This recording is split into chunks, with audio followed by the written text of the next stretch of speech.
Nono ano, tudo bem com vocês? Espero que vocês estejam bem, se cuidando, né? Nossas aulinhas anteriores, né, nono ano, foi falando sobre síndromes. Nós falamos sobre um pouco de genética, falamos de genes, não é isso? Falamos sobre albinismo, falamos sobre tipagem sanguínea. Vocês lembram disso, né? Pois bem, hoje nós vamos fazer um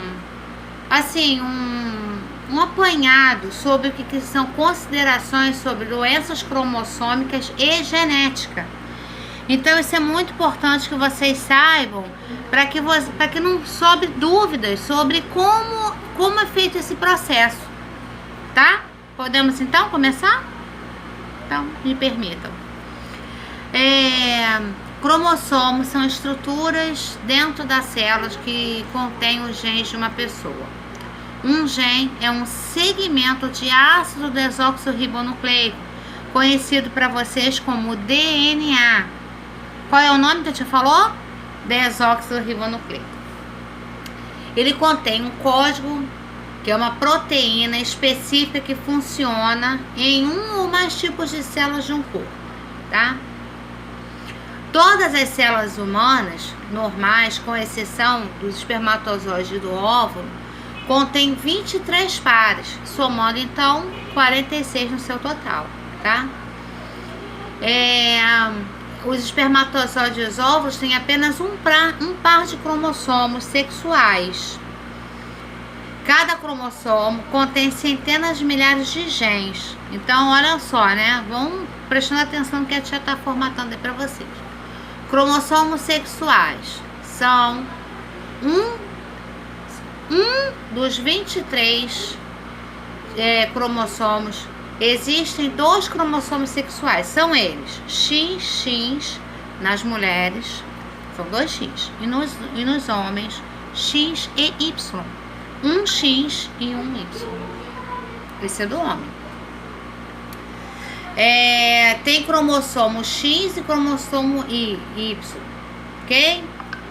Vamos agora falar do DNA.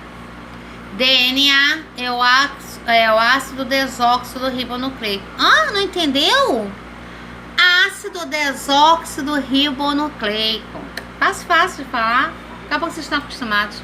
É o material genético da célula contido no cromossomo, que por sua vez entra no núcleo e na mitocôndria da célula. Esqueceram o que a mitocôndria faz? Vamos estudar lá para saber o que ela faz. Depois vou me contar tudinho. Exceto para algumas células. Por exemplo, o espermatozoide, óvulos e os glóbulos vermelhos, o núcleo celular contém 23 pares de cromossomos. Muitos genes são encontrados no cromossomo. Um gene é um segmento do DNA que fornece código para a formação da proteína. A molécula de DNA é uma longa hélice dupla, enrolada em si mesma, semelhante a uma escada caracol. Então, vamos mentalizar? É como se eu fosse assim, olha. Eu tô assim e vou fazer assim, ó. Eu tô rodando. A tia fez assim porque ela é dupla, ó. Eu vou fazer assim, ó. Se vocês quiserem também, vocês podem pegar uma fita pra mentalizar e botar. Não precisa não. Olha pra cá. Tô colocando pra vocês verem como é feita, como é essa escada aí, né? Do DNA, desoxirribonucleico. Viram? Gostaram? Ótimo. Agora a tia quer falar uma coisinha pra vocês. Não é pra vocês ficarem preocupados não. Também não é pra se enrolar. Dentro delas, 2 fitas compostas por moléculas de carboidratos são chamadas de desoxirribose, ok? São moléculas de fosfato que se unem devido ao empareamento de 4 moléculas devido aos seus comprometimentos. São denominadas de bases. Elas formam os degraus dessa escada. Nesse degrau faz par com a timina, ao passo que a guanina faz par com citosina. Tem como errar? De jeito nenhum. Elas só andam aos pares. Quem com quem? Professora, tem como repetir? Claro que dá para repetir. né? Eu vou fazer assim, quando impares. Eu quero saber adenina. Adenina faz par com timina. Guanina faz parte com adenina, faz parte com timina. E guanina faz parte com a citocina. Difícil? Não é mesmo. Mega fácil. Agora, né? Depois de nós fazermos essa base nitrogenada, ela liga por pontes de hidrogênio. Um gene consiste numa sequência de bases. As sequências de 3 bases codificam um aminoácido, tá? Os aminoácidos são unidades de constituição das proteínas. São unidades de construção de proteínas e outras informações mais, né? Aí a tia vai colocar aqui, ó, a ligação. Aí, olha só um lembrete, né? Lembra que a tia funciona, galerinha, como se fosse uma chave na fechadura, né? Por isso que a timina só pode ficar com a citosina, porque elas fazem como se fosse um encaixe na fechadura, né? É perfeito. Guanina com citosina. Então é sempre os mesmos encaixes, não tem como ser diferente, tá?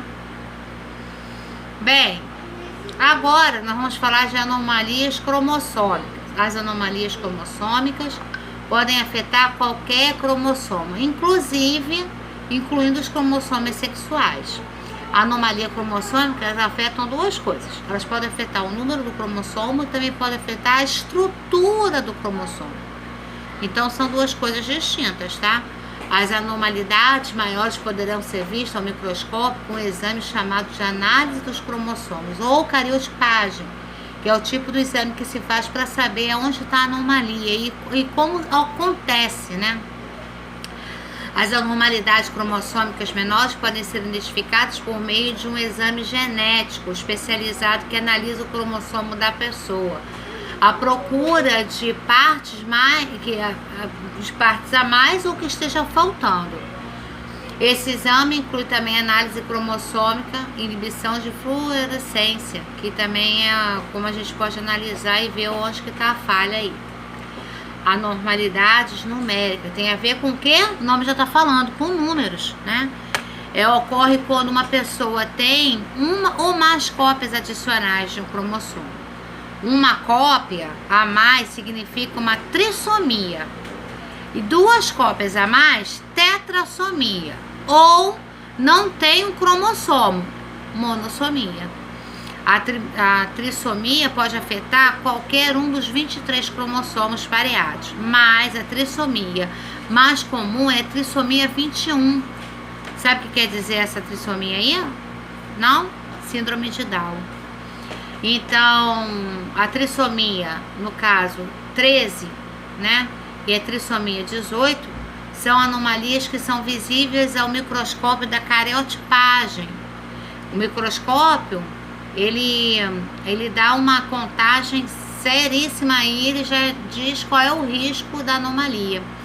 Outra coisa, quanto mais idade a pessoa tiver, por exemplo, quanto mais idade, tanto o homem quanto a mulher, pode ser que tenha maior risco de ter um bebê com anomalia, tá? Essa anomalia seria cromossômica, tá? O mesmo não vale para homens. À medida que o homem envelhece, a chance de conceber um bebê com anomalias cromossômicas aumenta um pouco, né? Então, como a tia falou, né, para os dois. Anomalias estruturais ocorrem quando parte de cromossomo é anormal. Uma parte dele, pode não ser até ele todo, tá? Mas se tiver um braço lá com defeito, acabou, vai ter o mesmo defeito.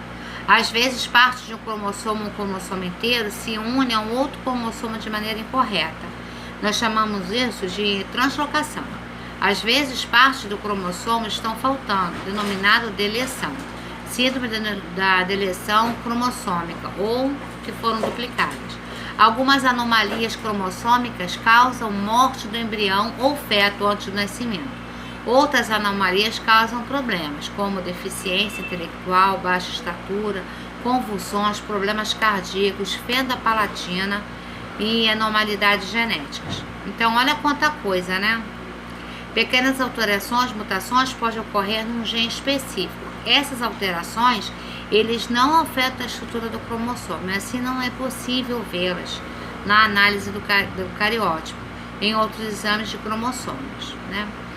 Então, vocês já viram como a anomalia se faz, né? Uma mutação afeta os genes no espermatozoide ou no óvulo, pode ser transmitida dos pais para o filho. Uma mutação afeta genes em outra célula, pode causar doenças que não sejam transmitidas aos filhos, porque o esperma ou óvulos não são afetados. Ter duas cópias de um gene anormal pode dar origem a doenças ou quadros clínicos graves, como fibrose cística, doença de Tay-Sachs. Então, os cromossomos e os genes de uma pessoa podem ser avaliados analisando uma amostra de sangue. Além disso, os médicos podem usar células de uma anomalia. Exames adicionais podem ser feitos para detectar os defeitos congênitos e específicos. Então, isso aí é só para vocês verem, né, como afeta. Então, o que eu queria pedir para vocês, meus amores? Eu queria que vocês pesquisassem 3 síndromes, né, e falassem sobre cada uma das 3, fica a critério de vocês. Esse é o trabalho de casa, né? Vocês vão resumir, fazer o trabalho de 3 síndromes, né, me falando o que é, se é cromossômica, se é estrutural, se é no número, né? E me fala que ocasionou, né? Espero que vocês tenham entendido, tenham até gostado. Leiam o que a tia tá mandando, tá? Que é importante. Isso aí vai ter base para vocês, que a tia semana que vem vai entrar nas síndromes, né? De fato. Leiam o que a tia passou, faça a pesquisa e bons estudos. E até a próxima. Fique com Deus.